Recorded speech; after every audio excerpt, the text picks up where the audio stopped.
বাগানবাড়ি দিনের আলোয় সুন্দর, কিন্তু রাত নামলেই সেখানে ছায়ারা নড়েচড়ে ওঠে।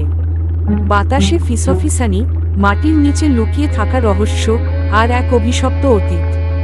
আমি কি এই বাড়ির অন্ধকার সত্য উন্মোচন করতে পারবো, নাকি আমিও হারিয়ে যাব তাদের মাঝে? নির্জন সেই বাগানবাড়ি, দিনের আলোয় সবুজ গাছপালায় ভরে ওঠে চারপাশ, কিন্তু রাত নামলেই যেন অদ্ভুত পরিবর্তন আসে। বাতাসে একটা গুমোট ভাব, পাতা নড়লেই কেমন জানি শিরশির করে ওঠে গা। রাত তখন ৩টে, চাঁদের ম্লান আলোয় বাড়ির সামনের পুরনো অশ্বত্থ গাছের নিচে একটা ছায়া নড়ে উঠল। ছায়া না, এটা ছায়া নয়, এটা যেন একটা অবয়ব, একটা নিঃশব্দ উপস্থিতি, যেটা অনুভব করা যায় কিন্তু চোখে ঠিকঠাক দেখা যায় না। আমি জানালার পর্দা সরিয়ে স্পষ্ট দেখার চেষ্টা করলাম। হঠাৎ পিছনে কার যেন ছায়া পড়ল।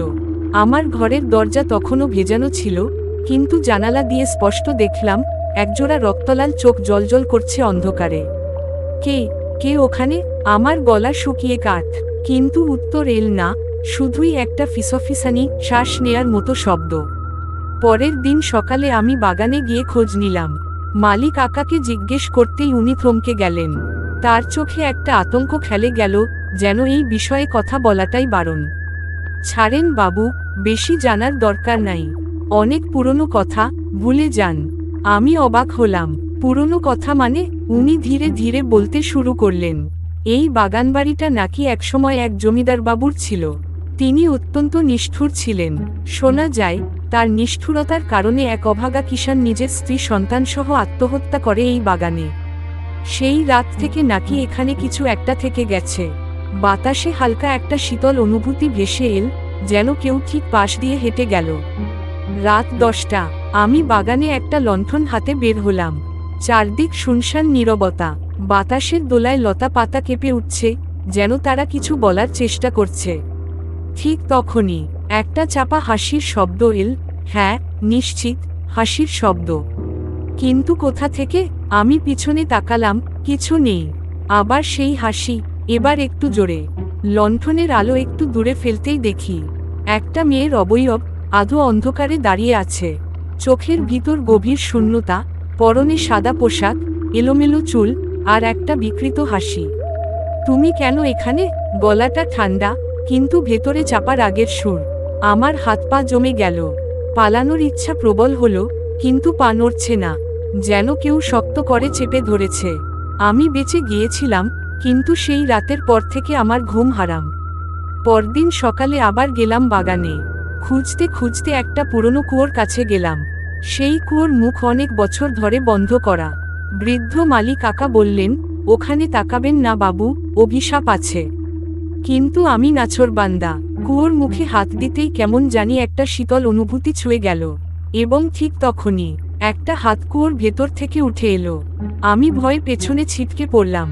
সেই হাত কালো, পচা, আর নখগুলো লম্বা। তখনই একটা চাপা ফিসফিসানি, আমাদের কবর খুলিস না। সারা শরীর ঠান্ডা হয়ে গেল। বাগানের এত বছরের রহস্য, এই কুয়োর তলায় কি আছে? আমি বাড়ির মালিকের কাছে সব বললাম। উনি একটু হেসে বললেন, এ বাড়ির সাথে মানিয়ে নিতে হয়। না হলে কি? আমি জিজ্ঞেস করলাম। উনি তাকিয়ে থাকলেন, তারপর আস্তে করে বললেন, আমি পালানোর সিদ্ধান্ত নিলাম। কিছু একটা ঠিক নেই এই বাগানে। বাড়ির মালিকের কথাও যেন একটা সতর্কবার্তা ছিল। ওরা তোকে নিয়ে যাবে, কিন্তু কারা? কিসের ইঙ্গিত দিচ্ছিলেন উনি? সেদিন রাতেই আমি আমার সব জিনিস গুছিয়ে ফেললাম, কিন্তু রাত যত গভীর হচ্ছিল, মনে হচ্ছিল কেউ আমায় দেখছে। ঘরের দরজার ফাঁক দিয়ে কে যেন উকি দিচ্ছিল। আমি ধপ করে দরজা লাগিয়ে দিলাম, কিন্তু পর মুহূর্তেই জানালার কাছে ছাপ পড়ল, যেন কেউ জানালার ওপাশে ঠেস দিয়ে দাঁড়িয়ে আছে। আমি ধীরে ধীরে পিছিয়ে এলাম, এবং তখনই জানালার কাছে সেই বিকৃত হাসিটা ফুটে উঠল। আমি গলা শুকিয়ে গেল। দরজা খুলে বাইরে দৌড়ে এলাম, কিন্তু যা দেখলাম তা আমাকে একেবারে স্তব্ধ করে দিল। বাগান জুড়ে অসংখ্য ছায়া ঘুরে বেড়াচ্ছে। তাদের চেহারা নেই, শুধু কালো অবয়ব, ফিসফিস করছে, যেন কেউ কাঁদছে, কেউ হাসছে। তারা চারপাশ থেকে আমাকে ঘিরে ফেলল।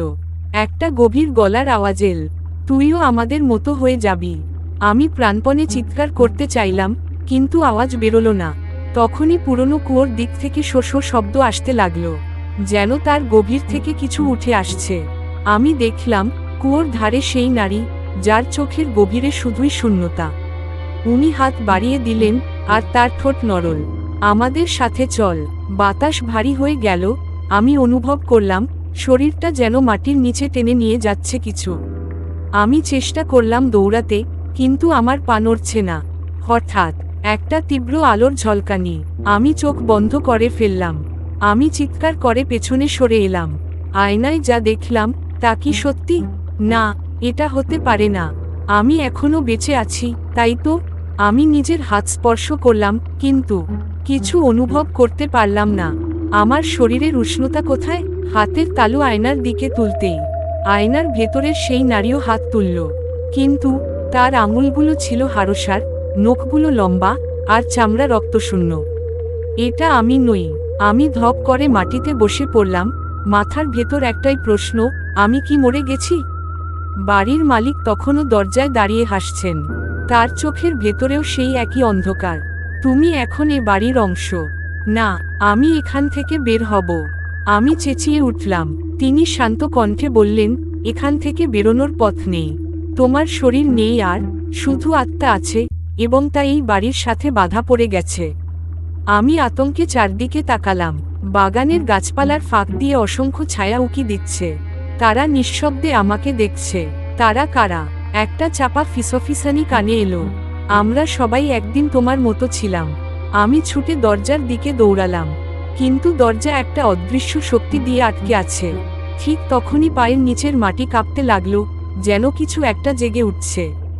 আমি নিচের দিকে তাকালাম, আর দেখলাম মাটি ফুঁড়ে উঠে আসছে একটা হাত, তারপরে আরেকটা, আরেকটা। দেখতে একদম আগের রাতের সেই হাতগুলোর মতো, কঙ্কালসার, পচা, দীর্ঘ নখওয়ালা। ওরা আমাকে নিচে টেনে নিয়ে যেতে চাইছে। না, আমি ধাক্কা দিয়ে উঠে দাঁড়ালাম, কিন্তু ওরা আরও শক্তভাবে আমাকে ধরে ফেলল।